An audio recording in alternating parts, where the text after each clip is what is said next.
오늘 우리가 함께 볼 말씀 마태복음 1장 24절 25절의 말씀입니다. 신약성경 맨 앞에 나오는 첫 번째 책 1페이지 마태복음 1장 24절 25절.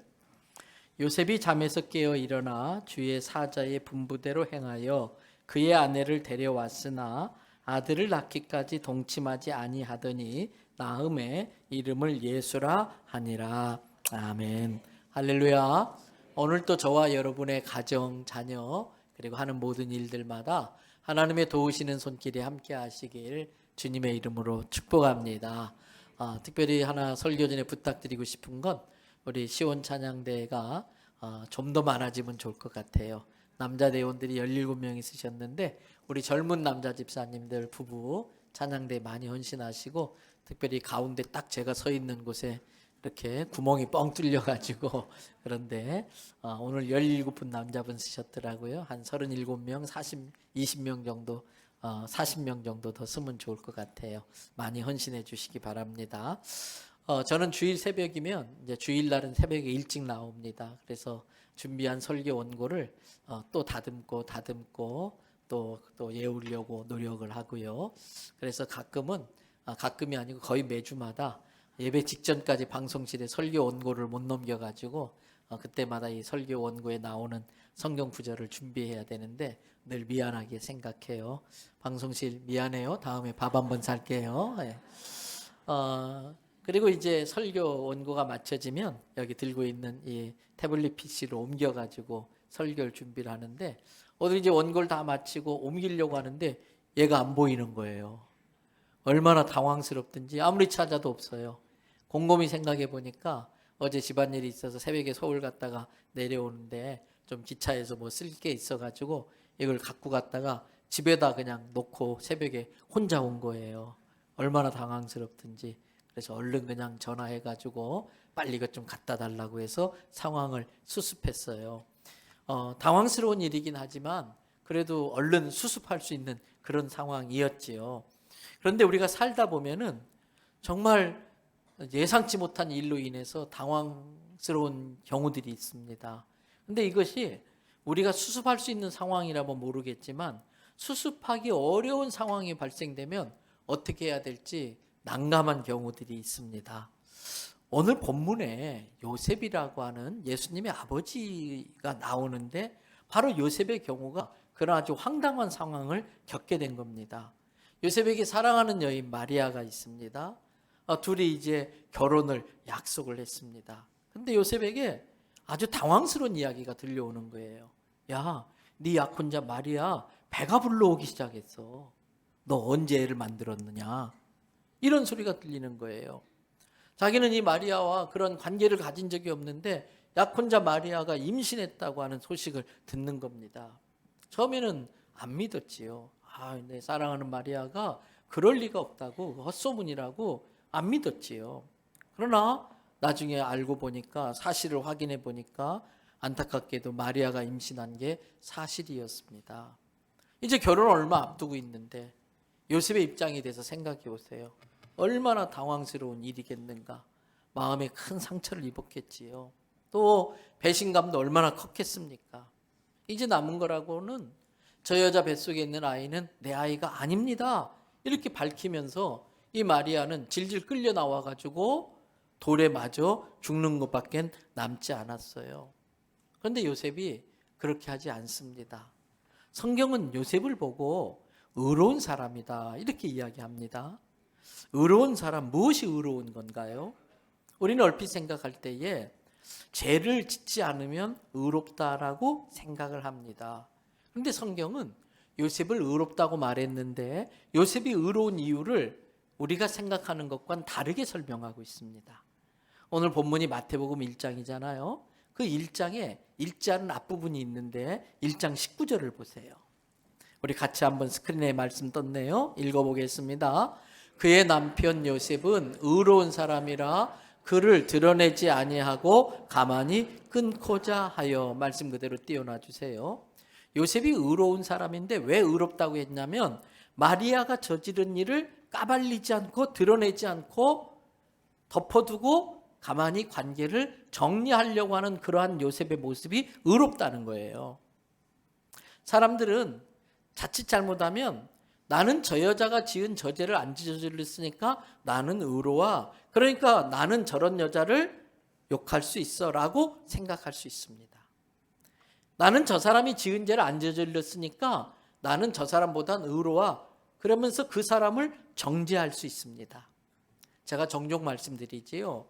죄를 정하는 정죄는 정죄받을 일이 없는 분만 할 수 있는 것이에요. 근데 이 세상에 정죄받지 않을 만큼 깨끗하게 산 사람은 아무도 없습니다. 때문에 죄를 정하는 정죄를 할 수 있는 분은 정죄받을 일이 없는 하나님밖에 없는 줄 믿습니다. 그럼에도 불구하고 우리는 남을 정죄함으로 자기의 의로움을 드러내려고 하는 경향들이 있습니다. 남을 깎아내리면 자기가 높아지는 줄 알아요. 자꾸 남을 깎아내리려고 하고 남의 죄를 들추어서 자기는 그런 죄를 안 저질렀으니까 자기는 의롭다는 걸 은근히 드러내려고 하는 경향들이 우리 모두에게 있습니다. 그러나 로마서 3장 10절부터 12절을 보세요. 10절에 보니까 기록된 바 의인은 없나니 하나도 없다. 11절에 뭐가 진리인지 뭐가 의로움인 건지 제대로 깨닫는 자도 없고 정말 나는 하나님의 은혜가 아니면 안 된다고 하는 나는 하나님의 은혜가 아니면 안 된다는 자기가 죄인이라는 걸 깨닫고 하나님께 은혜를 구하는 하나님을 찾는 자도 없고 12절 자기 딴에 옳다고 하는 것으로 다 치우쳐가지고 암만 노력해봤자 의로워질 수 없는 그 무익한 일에 몰입하고 있고 그러면서 정말 하나님이 원하는 수준의 선을 행하는 자는 하나도 없다라는 거예요. 신앙은 하나님의 잣대로 자기를 재는 겁니다. 신앙은 나의 잣대가 아니고 하나님의 잣대로 자기를 재보는 거예요.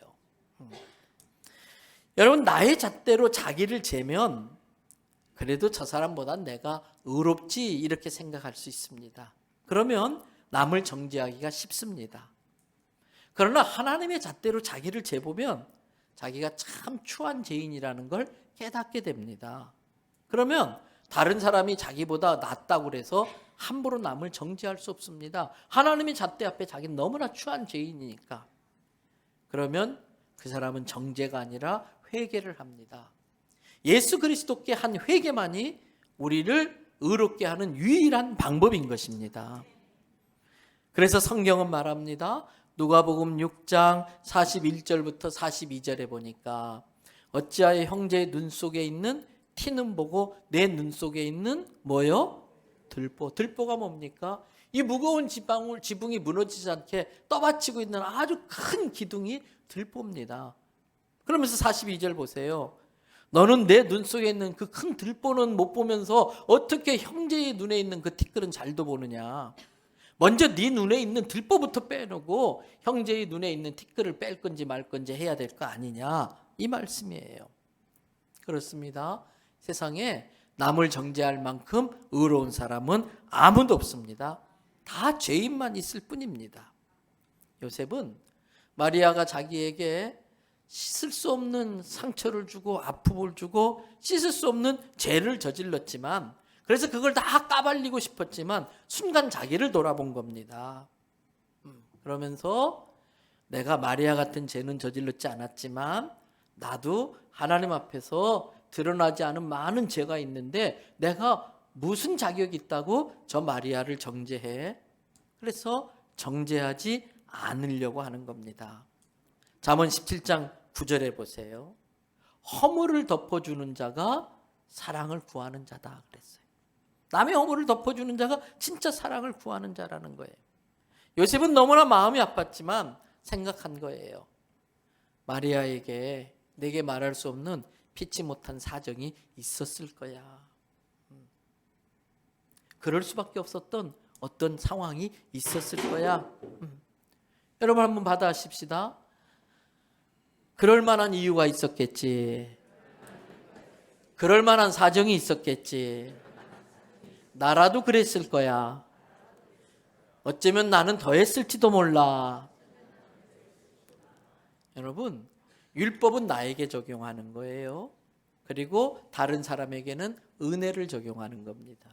우리는 자꾸 거꾸로 합니다. 나한테는 은혜롭게 내가 그럴 수밖에 없는 사정이 있었어. 다 이해해 줄 거야. 너그럽게 대합니다. 남이 그러면 어쩌면 저럴 수 있어? 막 눈을 둥그랗게 뜨고 막 정죄하려고 합니다. 아닙니다. 반대로 해야 됩니다. 율법은 나에게, 다른 사람은 은혜로 대하고요. 사람은 더 했을 거야. 그럴 만한 사정이 있었겠지. 요셉은 그런 마음을 가지고 마리아의 허물을 덮어주려고 한 겁니다. 그리고 이왕 이렇게 된 거, 그래도 자기가 사랑하는 그 여인인데 자기가 할 수 있는 끝까지 배려를 해주고 보호해주기로 해서 조용히 끊으려고 했던 겁니다. 그래서 요셉은 마리아가 저 아이를 임신하게 한 남자와 잘 살기를 바라는 마음으로 정리를 시작한 겁니다. 저는 하나님께서 평소에 요셉의 그러한 성품을 보시고 요셉을 의롭다고 여기셨고 온 인류를 죄의 멸망에서 구원할 놀라운 구원 계획을 진행하는데 꼭 이 땅에 육신의 몸으로 오셔야 될 그 하나님, 아기 예수님의 아버지로 누가 적합할까 찾고 찾다가 요셉을 택한 줄로 생각을 합니다. 그 요셉의 그러한 성품이 하나님께서 요셉을 예수님의 아버지로 사용하시게 한 이유 중에 하나일 거라고 생각해 봅니다. 여러분, 이렇게 요셉이 마리아와의 관계를 정리하려고 할 때에 주의 사자가 꿈에 나타납니다. 그리고 이야기합니다. 다 읽지 못했습니다만 앞에 마태복음 1장 20절을 보세요. 이 일, 마리아가 한 일 때문에 마리아와의 관계를 정리하는 것을 생각할 때에 하나님이 보내신 주의 사자가 꿈에 현몽하여 이르되 다윗의 자손 요셉아, 내 아내 마리아 데려오기를 무서워하지 마라. 그에게 잉태된 자는 성령으로 된 것이니라. 여러분, 더 당황스러운 일이 생긴 거예요. 마리아가 임신했다는 거 어떻게 하다 보니까 그럴 수 있겠지. 당황스럽지만 이제 수습하려고 그래요. 그런데 주의 사자가 나타나서 아니야 요셉아, 그 여자 데리고 와. 네 아내로 삼아. 그 여자는 성령으로 잉태된 거야. 아니 어떻게 성령으로 잉태되지? 이해가 안 되는 거예요. 여러분, 굉장히 당황스러운 일이 생긴 겁니다. 그걸 잘 아는 주의 사자는 이 요셉에게 구약의 말씀을 인용해서 설명을 합니다. 요셉아, 이제 하나님이 모든 사람의 죄를 담당할 구세주를 보낼 텐데 구약 성경에 많이 예언되어져 있지. 그 중에 이사야서 7장 14절에 이런 말씀이 있어. 그러면서 오늘 마태복음 1장 23절에 이사야서 7장 14절을 인용해서 천사가 요셉에게 한 이야기가 나와요. 잘 아는 내용입니다. 같이 한번 읽겠습니다. 보라, 처녀가 잉태하여 아들을 낳을 것이요 그의 이름을 임마누엘이라 하리라 하셨으니 이를 번역한즉 하나님이 우리와 함께 계시다 함이라. 잠에서 깬 요셉이 깊은 고민에 빠집니다. 깊은 고민에 빠집니다. 성도 여러분, 여기에서 우리가 알아야 될 것이 있습니다. 고민스러운 일이 있을 때에 그리스도인이라면 가장 먼저 해야 될 일은 그 고민스러운 일을 놓고 기도부터 하는 것입니다. 그 고민스러운 일을 놓고 왜 내게 이러한 황당한 일이 벌어졌나? 내가 이해할 수 없고 받아들이기 힘든 이 일이 왜 내 인생에 벌어졌나? 기도하면서 하나님의 뜻을 구해야 됩니다. 지난주 중에 서울신학대학교 대학원 동문 수련회를 같이 좀 갔다 왔어요. 총회장으로서 또 후배들 격려도 하고 또 성도들이 이렇게 주신 것으로 또 찾아오신 선교사님 또 이렇게 격려비도 드리고 또 같이 간 후배들 만난 것도 사주고. 근데 이제 며칠 지나다 보니까 친해졌잖아요. 가까워졌잖아요. 그랬더니 동문회 임원 중에 한 명이 그러더라고요. 회계가 총회장님, 서기가 회계를 막 때려요. 자기 장난치면서 막 때리니까 저보고 도와달라고. 총회장님, 서기가 회계를 막 때려요. 그래서 제가 그랬어요. 왜 때리나 생각하지 말고 왜 만나를 생각해 보셔야지요. 맞아요, 틀려요. 왜 때리나 생각하는 게 아니라 내가 왜 맞지? 자기를 살펴보고 자기를 생각해 봐야 되지요. 신앙은 내게 당황스러운 일이 생겼음에도 불구하고 이 모든 일들은 모든 걸 주관하시는 하나님의 주권 아래 하나님이 허락하셔서 이루어졌다고 받아들이는 게 신앙입니다. 그러면 왜 하나님이 내 인생에 이런 일들이 벌어지게 했을까? 이런 일이 일어나게 했을까? 가장 먼저 기도하면서 그러한 일을 내 인생에 허락하신 하나님의 뜻을 구해야 되는 것입니다.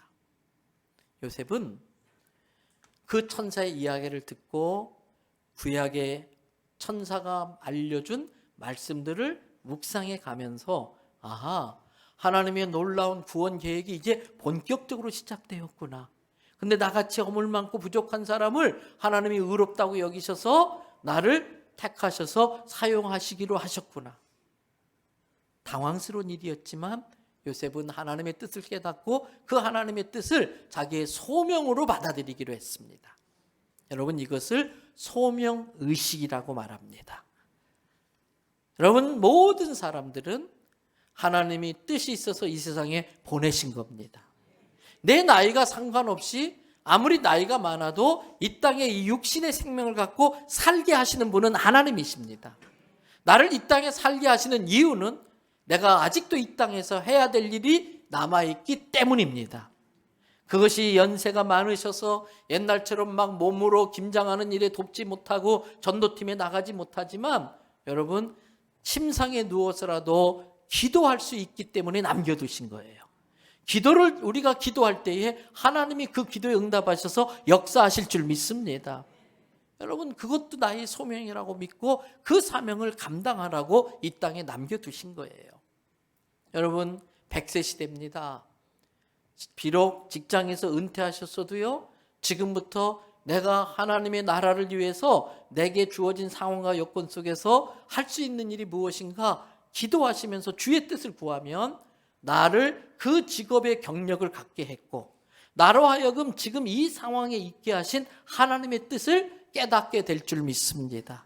그 하나님의 뜻에 믿음으로 반응하는 게 소명의식입니다. 때문에 그 하나님의 택하심, 하나님의 부르심 앞에 필요한 것이 있다면 모든 것을 하나님이 주관하시고 그 하나님은 내게 항상 좋은 것 주신다는 절대 믿음을 가지고 절대 순종하는 거예요. 하나님의 부르심 앞에 필요한 건 절대 믿음에 의한 절대 순종인 것입니다. 24절 말씀 보세요. 요셉이 잠에서 깨어나 그 다음 뭐라고 되어 있어요? 주의 사자의 분부대로 행하여. 믿음은 동의가 아니에요. 믿음은 수용이 아니에요. 믿음은 행함이에요. 요셉은 주의 사자가 분부한 대로 행했다는 거예요. 이해되지 않고 받아들이기 쉽지 않고 분부대로 행하는 것에 많은 어려움이 있지만 그럼에도 불구하고 소명의식을 갖고 절대 믿음으로 절대 순종해서 주의 사자가 분부한 대로 그렇게 행한 것입니다. 성도 여러분, 신앙생활은 믿음으로 하는 순종의 연속입니다. 하나님은 믿음으로 순종하는 사람을 통해 역사하십니다. 아브라함이 하나님의 부르심에 믿음으로 순종할 때에 믿음의 조상이 되고 복의 근원이 될 수 있었습니다. 하나님께서 요셉을 부르실 때에 믿음으로 순종함으로써 출애굽의 모든 기적을 이룰 수 있는 이스라엘 민족을 이루는 인큐베이터를 애굽에 만드는 일에 요셉을 쓰셨습니다. 하나님이 모세를 부르실 때에 믿음으로 순종함으로써 430년 동안 노예 생활하던 이스라엘 민족을 가나안 땅으로 출애굽시키는 일을 감당하게 했습니다. 예수 믿는 사람을 잡으러 다니던 사울을 다메섹에서 예수님이 만나서 부르실 때에 사울은 사도 바울이 돼서 땅끝까지 복음을 전하는 일대 선교사가 될 수 있었습니다. 베드로를 부르실 때에 베드로는 배와 고기와 그물을 버리는 믿음의 순종을 통해서 예수님의 수제자가 될 수 있었습니다. 여러분, 순종은 자기 것을 포기할 때에 순종이 가능합니다. 여러분, 소명이라고 해서 너무 거창하게 생각하지 마십시오. 소명이라고 다 하던 일 그만두고 신학대학교 가서 목회하는 게, 목회자가 되는 게 소명이 아닙니다. 하나님의 소명은 내가 이곳에 하나님이 있게 하셨고 지금 하는 일은 죄 짓는 일이 아니라면 하나님이 맡기신 일로서 거룩한 일이다 라고 믿고 그 일을 하면 그게 다 성직이 되고 그게 다 소명이 되는 겁니다. 소명은 주님의 뜻을 따라 살아가는 게 소명입니다. 잘 아시는 데살로니가전서 5장에서 성경은 이야기합니다. 항상 기뻐하라, 쉬지 말고 기도하라, 범사에 감사하라, 이것이 그리스도 안에서 너희를 향하신 하나님의 뜻이니라. 예수님 안에서 우리를 향한 하나님의 뜻을 깨닫고 내게 이루어지는 그 당황스러운 상황에서도 믿음으로 기뻐하고 나의 연약함과 부족함을 절실하게 느끼기 때문에 하나님께 은혜와 지혜를 구하기 위하여 그 당황할 상황 앞에 하나님의 뜻을 깨닫기 위하여 쉬지 말고 기도하고, 그리고 지금 당장 받아들이기 어렵고 이해하기 힘들지만 아버지 하나님이니까 내게 항상 좋은 것 주신다는 믿음으로 범사에 감사하며 사는 것, 그게 소명을 따라 사는 것입니다. 여러분, 그 소명을 따라 순종하려고 할 때에 필요한 것이 있다면 나의 권리와 나의 모든 기득권을 내려놓는 것입니다. 오늘 요셉이 행동했던 그 행동을 통해서 우리가 주님께 순종할 때 필요한 게 무엇인지 두 가지는 깨달아야 됩니다. 그 중에 하나 24절을 보세요. 마태복음 1장 24절. 요셉이 잠에서 깨어 일어나 주의 사자의 분부대로 행하여 그의 아내를 데려왔으나 25절. 그 다음 어떻게 되어 있어요? 아들을 낳기까지 동침하지 아니하더니 그랬어요. 주의 사자가 분부한 대로 행하기 위해서 첫 번째 필요한 것은 내 것이라는 권리 내려놓는 것입니다. 어찌되었든 요셉과 마리아는 결혼했습니다. 이제 마리아는 요셉의 여자가 되었습니다. 언제든지 요셉은 마리아를 취할 수 있습니다. 그러나 오늘 성경은 아기를 낳기까지 요셉은 마리아를 취하지 않았습니다. 내 여자이지만, 결혼해서 이제 내게 권리가 있지만 하나님 나라의 큰 계획을 위해서 내 권리, 내 기득권을 잠시 내려놓습니다. 순종은 나의 권리를 포기할 때에 가능한 거예요. 내 시간을 포기하고 내 물질을 포기하고 내 생각, 내 주장을 포기할 때에 주의 뜻에 순종할 수 있는 겁니다. 또 순종할 때에 우리가 필요한 게 뭘까요? 요셉은 신혼입니다. 성적인 욕망이 있습니다. 그럼에도 그걸 다 참았습니다. 여기서 우리가 깨달아야 될 것이 있습니다. 때로는 인간적인 욕망이 하나님의 일을 그르칠 수 있다는 걸 알아야 됩니다. 그래서 하나님 나라를 위하여 자기 속에 있는 인간적인 욕심, 그것이 물질에 대한 욕심이든 또는 성적인 욕망이든 명예에 대한 욕심이든 자기가 갖고 있는 그러한 인간적인 욕심, 이런 것들을 내려놓을 때만이 하나님의 동역자로 쓰임받을 수가 있는 것입니다. 로마서 13장 14절 말씀을 보세요. 오직 주 예수 그리스도로 옷 입고, 주 예수의 그리스도로 옷 입는다는 것은 그리스도인으로서 성도답게 산다는 뜻입니다. 그러면서 세상적인 욕정으로 오는 육신의 일을 도모하지 말라 그래요. 우리가 잘 아는 요한 1서 2장 16절 17절에 나오는 말씀, 이는 세상에 있는 모든 것이 결국은 인간적인 육신의 정욕과 안목의 정욕, 탐욕, 이생의 자랑, 명예욕이니 이런 것들은 다 하나님께로부터 온 것이 아니고 세상에 대한 미련 때문에 온 것이다. 17절, 이런 것들은 다 지나간다. 아침 안개처럼 순식간에 나를 떠나고 만다는 거예요. 오직 하나님의 뜻을 따라 순종하며 행한 것들만이 내게 영원히 유익하게 남는다는 것이에요. 때문에 여러분, 우리가 하나님께서 나를 하나님의 놀라운 구원 계획 가운데 파트너로 사용하려고 부르실 때에 절대 믿음으로 순종하기 위해서 필요한 것이 있다면 내 것이라고 주장하는 것들을 내려놓을 줄 아는 거예요. 그리고 세상에 대한 미련 때문에 오는 육신적인 욕망과 야망과 탐욕과 불의한 이득들, 명예에 대한 그러한 모든 것들을 내려놓을 때에 하나님께서 그 사람을 써 주실 줄로 믿습니다. 요셉이 그렇게 순종했기 때문에 하나님은 요셉을 의롭다고 여기시고, 그렇게 순종하는 그 모습을 보면서 의롭다고 여기시고 그를 놀라운 인류 구원의 파트너로 택해서 쓰신 겁니다. 이것처럼 영광스러운 일은 없을 거예요. 그런데 오늘 본문과 관련해서 더 엄청난 순종이 있습니다. 여러분, 오늘 마태복음 1장은 요셉의 순종을 다루고 있다면, 같은 내용을 다루고 있는 누가복음 1장은 요셉의 어머니 마리아의 순종을 다루고 있어요. 누가복음 1장에 보면 마리아가 천사로부터 아주 황당한 이야기를 듣게 됩니다.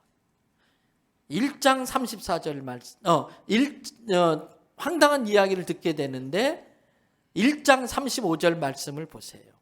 1장 35절 말씀 같이 읽어볼까요? 천사가 대답하여 이르되 성령이 내게 임하시고 지극히 높으신 이의 능력이 너를 덮으시리니 이러므로 나실 바 거룩한 이는 하나님의 아들이라 일컬어지리라. 마리아야, 네가 지금 임신한 것은 굉장히 놀랍지? 네가 남자와 관계도 없는데 아이가 생겨서 당황했을 거야. 그런데 이것은 성령으로 된 거야. 하나님의 능력이 너를 덮어서 지금 네가 그 아이를 갖게 된 거야. 얼마나 황당한 일입니까? 얼마나 당황스러운 일입니까? 여러분, 이것을 마리아가 이제 결단해야 돼요. 이걸 받아들일 건가 말 것인가. 그런데 마리아는 놀라운 믿음의 고백을 해요. 1장 38절을 보세요. 누가복음 1장 38절 같이 읽어볼까요? 마리아가 이르되 주의 여정이오니 말씀대로 내게 이루어지이다 하매 천사가 떠나가니라. 말씀 그대로 놔보세요. 마리아가 그 천사의 이야기를 듣고서 고백합니다. 저는 뭐라고요? 주의 여종입니다. 이 말은 뭐냐면 저의 주인 되신 하나님께서 저의 인생 가운데 어떤 일을 하든지 제가 무슨 말 할 게 있겠습니까? 저는 주님의 것입니다. 주의 여종입니다. 내게 일어나는 모든 일은 주님이 하시는 일인 줄 저는 믿고 주의 말씀대로 되기를 원하나이다. 받아십시다. 말씀대로 내게 이루어지이다. 이것이 믿음입니다. 마리아는 요셉이 자기를 어떻게 생각할까? 이거 모르는 바 아니었습니다. 자기 배가 불러오면 동네 사람들이 무슨 말을 하고 어떤 손가락질을 할까 모르는 바 아니었습니다. 또 자기에게 이러한 일들이 성령으로 잉태된 거라고 말을 하면은 그걸 받아줄 사람이 어디 있겠어요? 저 여자 미쳤다. 자기 죄를 덮으려고 별별 거짓말을 다 하는구나. 어떻게 감히 하나님의 이름을 저렇게 모욕해? 돌로 쳐 죽일 거예요. 그거 모르는 거 아니었었어요. 그러나 마리아는 내게 이 당황스러운 일이 일어났지만 이것도 하나님이 하시는 일이고 이것을 통해서 하나님은 반드시 내게 좋은 것 주셔. 그 믿음이 있었기 때문에 마리아는 주님이 말씀하신 대로 내게 이루어지기를 바랍니다. 이러면서 그 하나님의 결정을 그대로 받아들였어요. 하나님께서 그 많은 여자 중에 마리아를 꼭 집어서 예수님의 어머니라고 하는 역할을 맡기신 이유가 뭘까? 요셉의 평소의 삶을 보면서 참 겸손하구나. 이 사람은 자기가 죄인인 줄 알고 남을 정죄하는 일이 없구나. 그걸 의롭게 보셔서 아버지로 사용하시고, 이 마리아의 평상시 모습을 보면서 정말 믿음의 배짱이 있구나. 믿음의 담대함이 있구나. 저런 믿음이 있다면 이런 일들을 감당할 수 있을 거야. 이 엄청난 일을 감당할 수 있는 믿음을 가진 여자는 저 마리아밖에 없구나. 그래서 마리아에게 그 일을 맡기셨다고 저는 봅니다. 저는 저와 우리 교회 성도들에게도 이 마리아와 같은 믿음의 배짱, 믿음의 담대함이 있기를 축복합니다. 저는 지나온 목회 시간들을 보면서 늦게 후회를 많이 하고 늦게 하나님 앞에 회개하면서 같은 실수 저지르지 않게 해달라고 기도해요.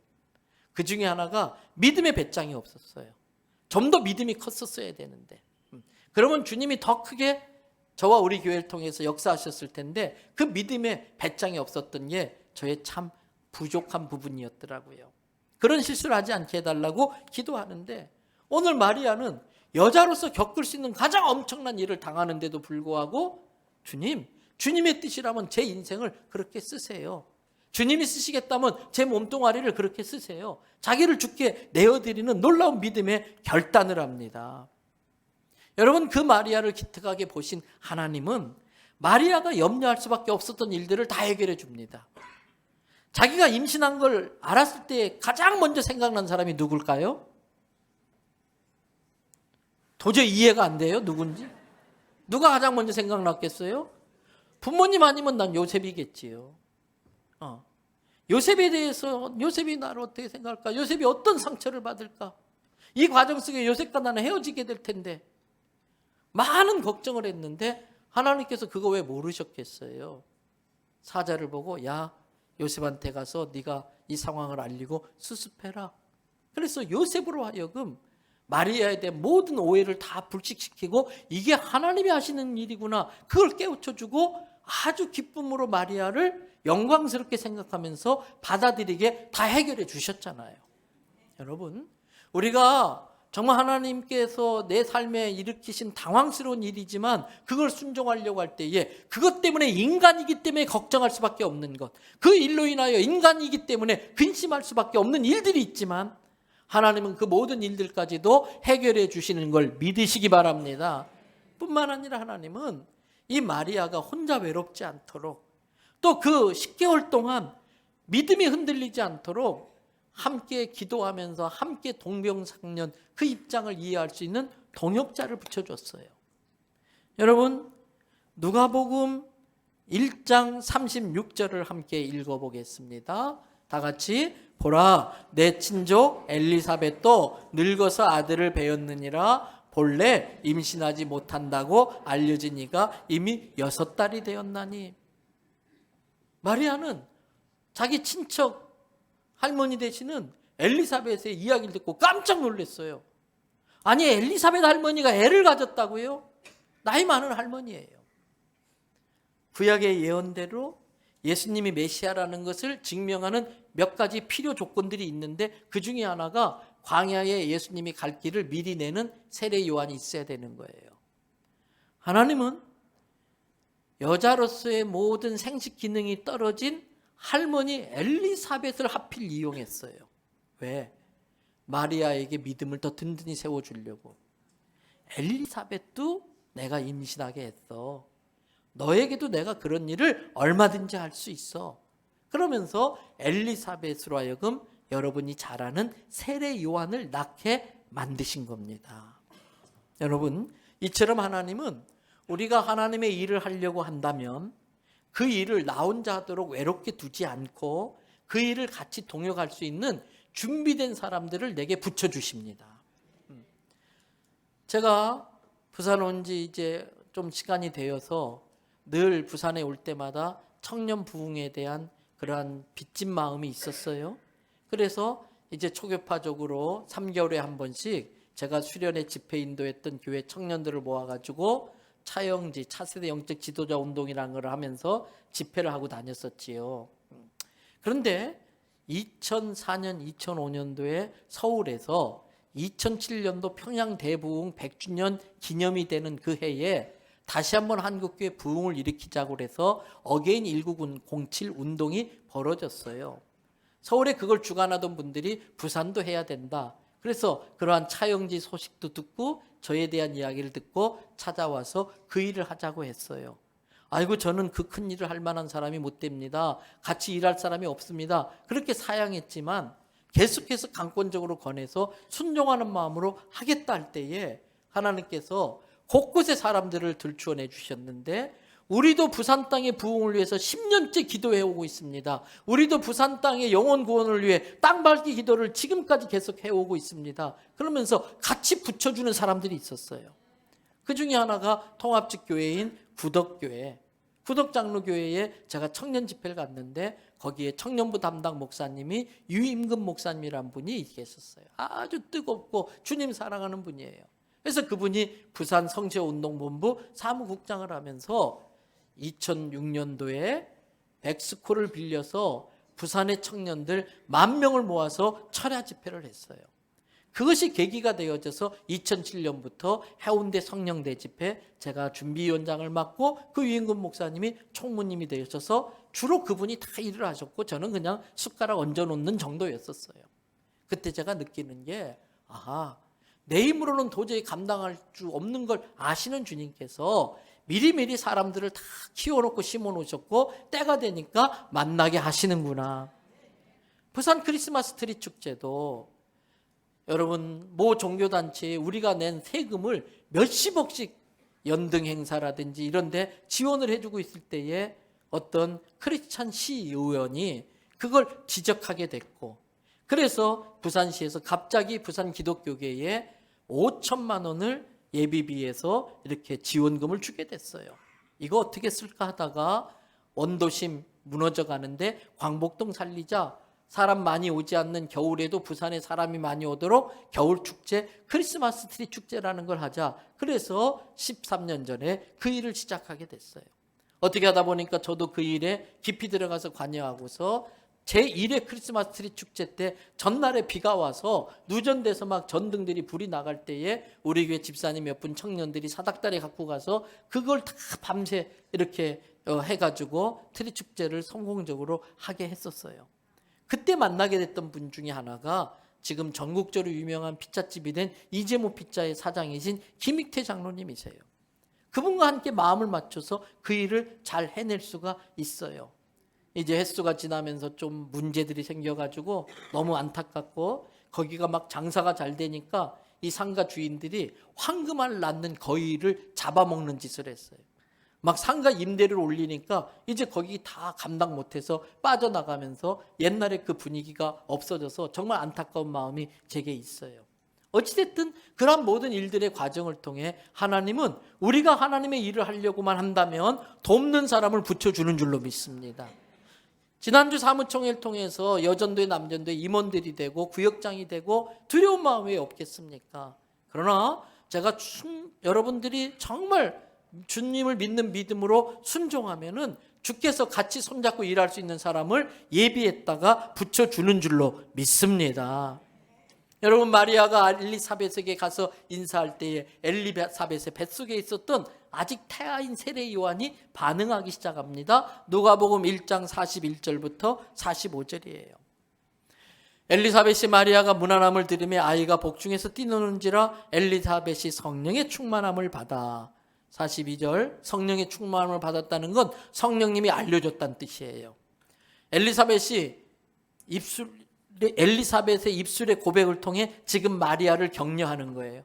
큰 소리로 불러 이르되 마리아여 내가 참 복이 있다. 네 뱃속에 있는 아이도 복이 있다. 그러면서 43절에 내 주의 어머니가 성령으로 충만해지니까 마리아의 뱃속에 있는 그 아이가 자기의 구세주라는 걸 알게 되었기 때문에 내 주의 어머니 마리아가 내게 인사하러 오다니 이게 웬 영광인가, 이게 어찌된 일인가 지금 그러는 거예요. 그러면서 44절 보라 내가 마리아 네가 나한테 문안하는 소리가 내 귀에 들릴 때에 내 아이가 복중에서 기쁨으로 뛰놀았다. 이러면서 하나님은 이 태아인 세례 요한의 발길짓을 통해서도 엘리사벳과 마리아에게 또 한 번 더 확신을 심어주는 거예요. 그러면서 45절에 기가 막힌 말씀이 있어요. 같이 다 같이 한번 읽어보실래요? 주께서 하신 말씀이 반드시 이루어지리라고 믿는 그 여자에게 복이 있도다. 할렐루야. 누가 복을 받느냐? 주께서 하신 말씀이 주께서 하신 말씀이 반드시 이루어지리라고 믿는 그 여자에게 복이 있다 그랬어요. 여러분 그 여자가 내가 되기를 바랍니다. 나도 이 하나님의 약속의 말씀이 반드시 이루어진다고 하는 그 믿음으로 말미암아 마리아가 받았던 그 복을 우리도 받을 수 있을 줄로 믿습니다. 이처럼 하나님이 하시는 일은 완벽하십니다. 요셉이 어떤 사람인지도 알고 계셨고 감당할 만하기 때문에 요셉에게 그 일을 맡기셨고 마리아가 염려했던 모든 일들이 벌어지지 않게 요셉의 마음을 하나님이 다잡아 주십니다. 그리고 이 엘리사벳을 동역자로 붙여서 미친 여자 소리도 들을 수 있고 혼자 외롭게 그 사명을 감당할 것을 아셨기 때문에 집안의 어르신인 엘리사벳으로 하여금 보호하게 만들고 마을의 유지인 엘리사벳의 남편 샤가랴를 통해서 마리아의 모든 걸 울타리치며 보호하게 해 주셨던 것입니다. 여러분, 우리도 마찬가지입니다. 우리가 주의 일을 하려고 할 때에 많은 염려와 두려움이 있을 수 있지만 하나님이 그러한 내 마음도 아시고 그 일을 우리가 헌신할 때에 벌어질 모든 상황도 다 알고 계십니다. 우리가 그 하나님을 절대 믿는 절대 믿음으로 절대 순종한다면 하나님은 이 모든 걸 다 해결할 수 있도록 도와주시고 하나님의 말씀대로 이루어지기를 믿는 그 믿음 때문에 우리에게 복 주실 줄을 믿습니다. 말씀 마무리합니다. 이 엘리야를 통해서 용기를 얻고 자기의 믿음을 다시 한번 굳건하게 세운 마리아는 자기 인생에 그런 일을 행하신 하나님 앞에 멋진 찬양을 드립니다. 그래서 신학자들이 이것을 마리아의 찬가라는 제목을 붙여놨습니다. 누가복음 1장 46절부터 55절에 나오는 찬양입니다. 마리아가 이르되 내 영혼이 주를 찬양하며 내 마음이 하나님 내 구주를 기뻐하였음은 48절 그의 여종에 뭐라고 되어 있어요? 비천함을 돌보셨어요. 사람들은 마리아 보고 비천하다고 그랬어요. 보잘것없는 시골 아가씨라고 그랬어요. 근데 여러분, 진짜 비천한 인생은 뭔지 아십니까? 소명이 없이 사는 인생이 비천한 인생이에요. 진짜 비천한 인생은 나를 통해 이루실 하나님의 뜻이 뭔지도 모르고 세상 것에 취해가지고 잠시 있다 없어질 육신의 정욕과 안목의 정욕과 이생의 자랑과 탐욕에 사로잡혀 사는 게 비천한 인생이에요. 오늘 세상 사람들이 비천하다고 하는 이 마리아를 하나님이 자기를 돌아봤다는 거예요. 그러면서 보라, 이제 후로는 온 세상이 만세에 걸쳐서 예수님 다시 올 때까지 나 마리아를 어떤 여자다? 복이 있는 여자다 할 것이다. 옳은 방식으로 섬기는 건 아닙니다만 가톨릭 가보면 마리아 성상이 다 있잖아요. 세상의 여자 중에 가장 복받은 여자가 마리아라고 온 세계가 예수님 올 때까지 마리아를 부러워하고서 사도신경을 외울 때마다 마리아에게서 나시고 이 복받은 이야기를 간증하고 있지 않습니까? 49절 능하신 이가 큰 일을, 전능하신 하나님이 내 인생에 큰 일을 행하셨으니 그 이름이 거룩하시며 50절 긍휼하심이 두려워하는 자에게 대대로 이르는도다. 51절 그의 팔로 능력을 보이셔서 마리아를 비천하다고 비웃고 조롱하고 미쳤다고 욕했던 모든 사람들의 생각, 그 교만한 자들을 다 하나님이 정리해버리신 거예요. 흩어버리셨다는 거예요. 52절 권세 믿고서 큰 소리 치던 권세 있는 자들을 다 내리치셨으며 자기같이 비천한 자가 주께 순종했더니 높이 들어서 존귀한 자로 세우셨고 53절에 줄인 내 배를 좋은 것으로 배불리시며 부자는 그 돈 있다고 믿고 까불던 그 부자는 하나도 못 가지고 가요. 빈손으로 가요. 빈손으로 다 보내버리셨고 54절 그 종 이스라엘을 도우사 긍휼히 여기시고 기억하시되 55절 우리 조상에게 말씀하신 것 같이 우리 조상에게 약속해 주셨던 모든 것들 아브라함과 같은 믿음을 갖고 순종하는 그 자손들에게 그 말씀하신 모든 것이 영원히 유효하도록 하셨다는 거예요.